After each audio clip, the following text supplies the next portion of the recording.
All things, Job lesson. What I feared has come upon me, and what I dreaded has happened to me. Job was always afraid and was using his works in order to earn the favor and the protection of God. He constantly was afraid his children might sin, and he was offering sacrifices and sacrifices and sacrifices. And many times we can do good things in the wrong way. The difference between the sacrifice of Cain and Abel was Cain did it from a state of fear, afraid that if I don't do this, that God might not. But Abel did it from a place of faith, knowing that God had already provided and was already going to provide, and that he was only giving back to what God had already provided, and he knew that God would provide all things. Well, see, Job was in more of a state of Cain faith, still offering sacrifices, but he wasn't in the fullness of faith. And God wanted to shift his heart and teach him a lesson. And even though we could focus on that which he feared came upon him, he had an open door, and fear was a sign that he was in a state of unbelief and not trusting God over his children, and trusting God with his family, and trusting God that all things work together for the good. And so let's go look, watch this. It says, and what did Job learn in the end? It says, Job replied to the Lord, I know that you can do all things. There it is. And that no purpose of yours can be stopped. None.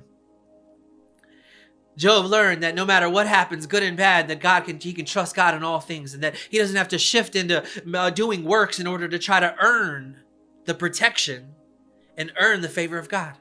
But that God had already provided all things, and God can do all things. And so in the end, he realized that his faith wasn't truly in God. His faith was in his works, and his faith was in what he was doing. And the fear should have been a sign that he was trusting in what he was doing, and that he needed to shift his attention to the one who can do all things, and the one whose purposes and plans cannot be stopped. That means the enemy cannot stop what God has planned for you and for your family and for your life. It cannot be stopped. It cannot be thwarted. Let's go back and look at that. Watch this.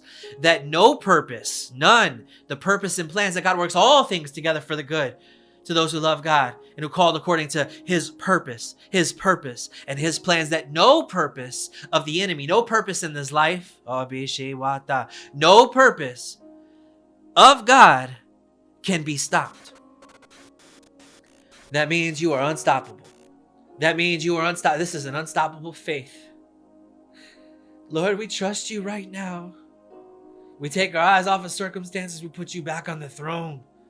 You are bigger than all our problems, bigger than all the attacks. You're bigger what the enemy can do. You're bigger than politics. You're bigger than invasions. You're bigger than wars. You're bigger than it all.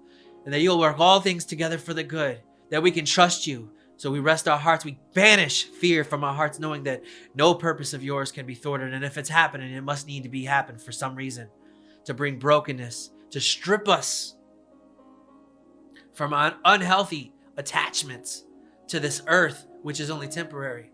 The things that shift our attention and distract us and drive our attention from the problem, and keeping us from shifting our attention and focusing on the solution. The one who provides all things. Let's go on to the next slide. You ready? Thank you for watching I Believe X.